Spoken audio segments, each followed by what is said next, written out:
بسم اللہ الرحمن الرحیم۔ السلام علیکم ورحمۃ اللہ وبرکاتہ۔ مصیبت زدہ کو دیکھنے پر دعا۔ الحمدللہ الذی عافانی مما ابتلاک بہ وفضلنی علی کثیر ممن خلق تفضیلا۔ ہر قسم کی تعریف اللہ ہی کے لیے ہے جس نے مجھے اس چیز سے جس میں تجھے مبتلا کیا عافیت دی اور مجھے اپنی مخلوق کے بہت سے افراد پر فضیلت عطا فرمائی۔ جو شخص کسی مصیبت زدہ کو دیکھ کر یہ دعا پڑھے وہ زندگی بھر کے لیے اس مصیبت سے محفوظ ہو جاتا ہے۔ What to say if you see someone afflicted by misfortune?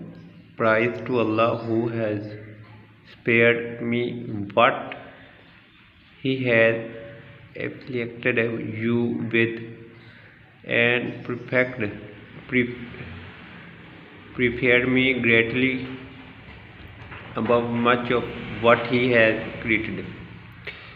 Whoever recites this invocation when he sees an afflicted person, Allah will save him from his affliction. جزاکم اللہ خیر۔ السلام علیکم ورحمۃ اللہ وبرکاتہ۔